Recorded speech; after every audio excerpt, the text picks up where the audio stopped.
Hello and welcome back to Newsroom Nigeria. This is where we give you hot, fresh, and sizzling news all day long. If this is your first time here, you have not subscribed to this channel, what are you doing? What are you doing on YouTube if you're not subscribed to Newsroom Nigeria? This is a place you need to be on to. So please stay glued to this channel by clicking on the subscribe button down below. Also give this video a massive thumbs up because that way we are able to get encouraged to keep giving you more reliable and authentic news. Lastly, please leave your opinions in the comment section below as well. Senate leader Okoyemi Bamidele has recounted the dramatic escape that led to his exile in the United States during the brutal era of the late military head of state, General Sani Abacha. Speaking in Abuja on Wednesday as part of the event marking National Democracy Day, Bamidele revealed how he narrowly fled the capital in 1997, eating in an ambulance from Garki Central Hospital, thanks to the swift intervention of his wife, Yemisi, as a pharmacist at the hospital. According to Bamidele, the escape was triggered by an alert that his law office in Wuse 2 had been raided by agents of a military junta who claimed they were searching for arms and ammunition. I was in court when one of the court registrars informed me about the invasion of my law office in Wuse 2. There was no GSM then. We only relied on landlines, he said. One of the lawyers in my office had called my wife from NUJ Secretariat because they had my wife's office link at Garki General Hospital, where she was working as a registered pharmacist. He explained that the lawyer, after witnessing security operatives swarming the office, called his wife to alert her. She in turn contacted the court registrar to discreetly warn Bamidele, who was at the time defending 11 University of Abuja student union leaders expelled from political activism. My case had not been called, so the assistant registrar came to whisper what happened in my law office to me. I managed to inform one of my colleagues to stand by and represent me, he narrated. Rather than return home, Bamidele said he quickly crossed over to a nearby colleague's law office and later contacted his wife, who orchestrated his escape. She brought an ambulance from Garki General Hospital. It was that ambulance we used to move me to another location where a friend picked me up in his car. We then drove for almost 3 days to get to a safer place, he said. Flying out of Abuja wasn't an option due to heavy military surveillance at the airport, Bamidele reviewed.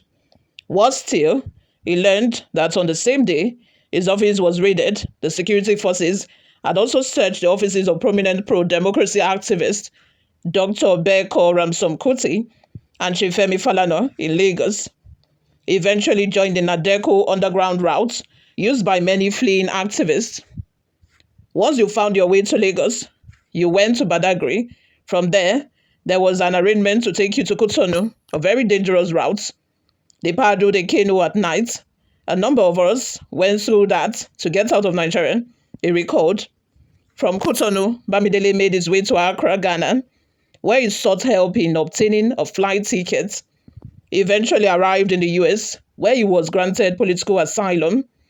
That asylum, he said, gave him the opportunity to continue the pro-democracy struggle from exile. It gave me a platform to assist other comrades to leave the country, and we continued our resistance against the military junta abroad, he said. What are your thoughts and your opinions? Let's have them in the comment section below.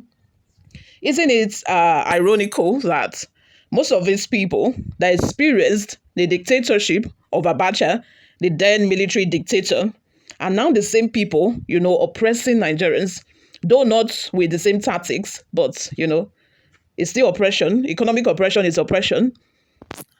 Corruption is oppression because you are depriving your citizens of what they should have, the monies that are supposed to use, to build good hospitals, to equip the hospitals.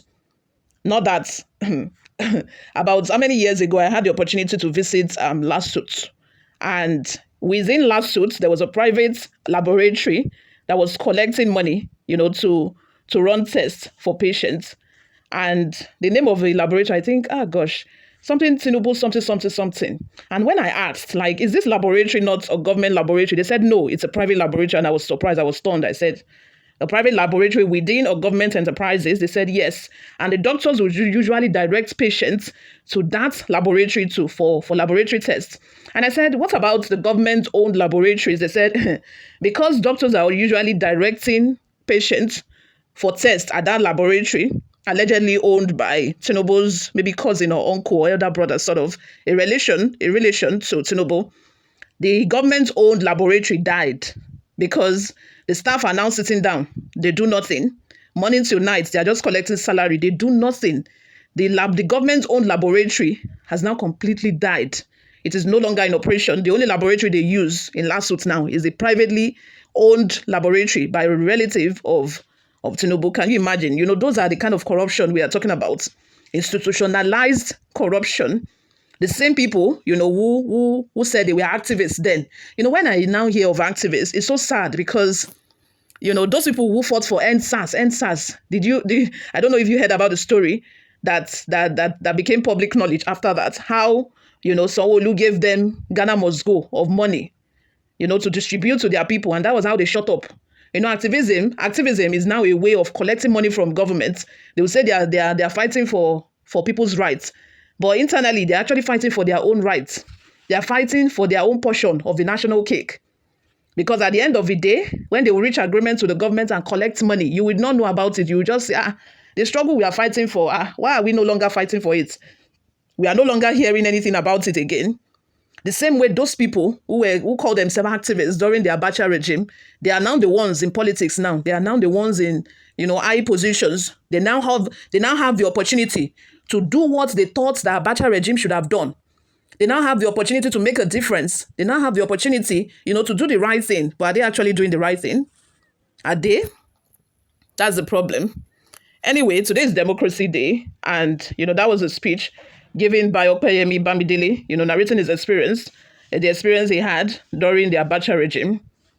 Before we go, my people, let's take a look at some of the reactions we got online. Okay, Chuku says, tired of single lifestyle. That's not, let's go to another comment. Okay, from Victor, it says, majority of those who were democratic activists during military regime are now the ones tormenting us. Exactly what I just said, Abi? With a kind of leadership far worse than that of the military. 100% correct. It goes to show that they were really fighting for democracy. It goes to show they were really fighting for democracy then, but their personal interest, I think this person meant that it goes to show that they were not really fighting for democracy then. They were actually fighting for their personal interest. The same thing they did then, the same thing all these young activists that keeps cropping up every day, the same thing they are doing now. Imagine the NSAS palaver. Some of them ended up collecting money from the government. They ended up collecting money and they just shut up. Before you know it, they don't shut up. They don't settle them. The same thing our labor leaders are doing now. Take, for example, Shiomole. He was a labor leader before. Look at what he did at the airport, Muritala Airport yesterday with herpes. Just because you missed your flight, you decided to disrupt the activities at the airport. Anyway, moving on. The roads that are failing now were built by the uniform guys then.